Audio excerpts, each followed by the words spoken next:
Magandang araw mga kabarya, and welcome to my channel Saudi Boy TV, and this is your Kuya Alan. Hello guys, kamusta po kayong lahat? Narito naman po tayo sa panibagong video ng aking coin collection.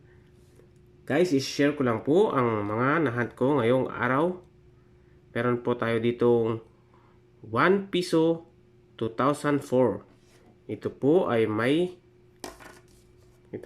CAD error.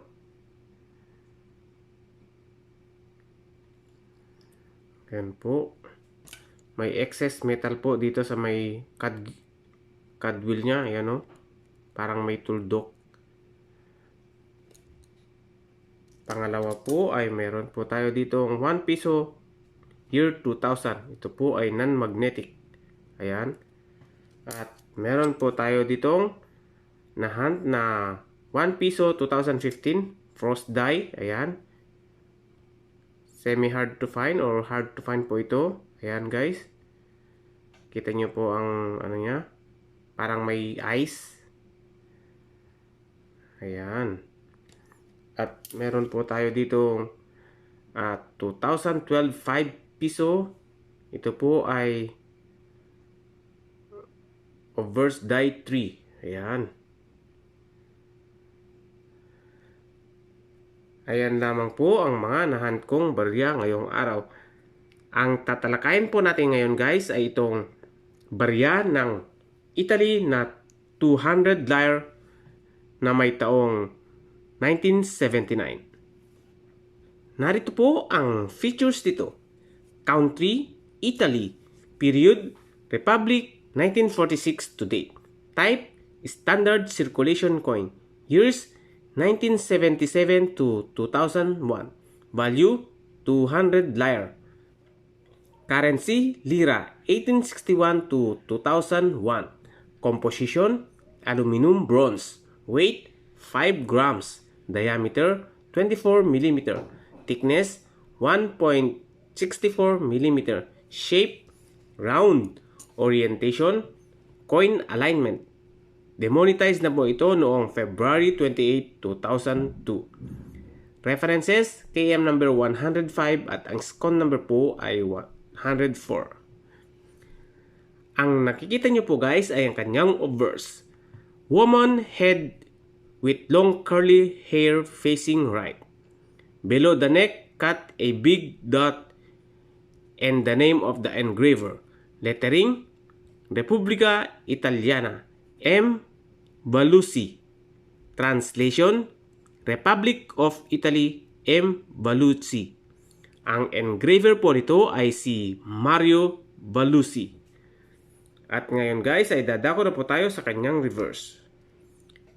Square-toothed gear which contains the indication of value on 2 lines. Inexorg the date. At 8 o'clock along the edge the mint mark R. Lettering, 200 lire. R. 1979. Ang engraver po nito ay si Mario Balusi. At ang edge po nito guys ay reeded. Ayan, reeded po. Ang 200 lire na may taong 1979 at may mint mark na R ay may total mintage po na 487,325,000 pieces. Ganyan po karami ang ginawa nilang 200 lire na may taong 1979R.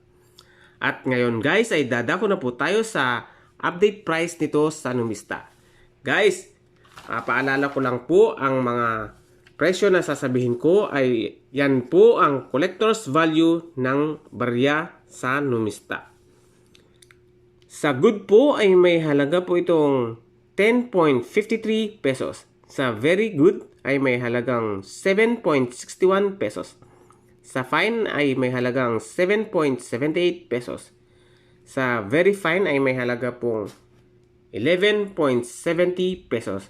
Sa extremely fine ay may halaga po itong 12.87 pesos.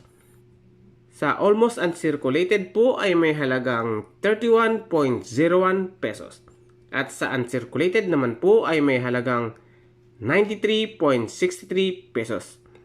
Ayan lamang po ang update price ng ating barya na 200 lyre na may taong 1979 at may mint mark na R.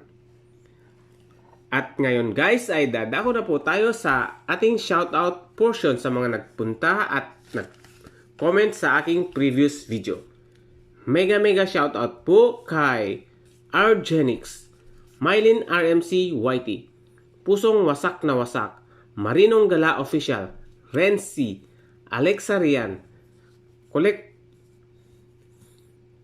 Cruz Collection, Mario Victoria Coins, Yesa Grace TV, Jerry Valduesa, Greg A. Ahero, Florabel Channel, kay Idol Sean Lemon at kay Beth Logan.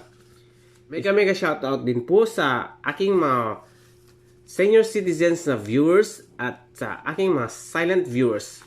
Shoutout po sa inyo at maraming salamat sa walang sawang panonood at pagsubaybay ng aking mga videos. At isa-shoutout ko din po ang aming team na Team Alliance at Team Milka and YT Friends. At lagi ko pong isa-shoutout ang ating mga bagong bayani na mga OFWs at ating mga frontliners around the world.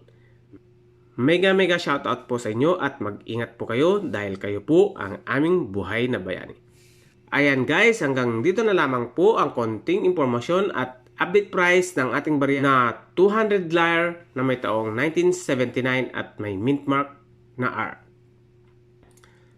Sana guys ay may nakuha kayong konting kaalaman, impormasyon mula sa baryang ito. Maraming salamat po sa walang sawang panunood at pagsubaybay ng aking mga videos. Huwag nyo na rin pong kalimutan i-like ang videong ito at mag-subscribe ka na kung hindi ka pa nakakapag-subscribe at pindutin ang notification bell para updated ka palagi sa panibago kong video. Ayan guys, hanggang dito na lamang po. Maraming salamat ulit. Hanggang sa muli, mag-ingat po kayong palagi. God bless.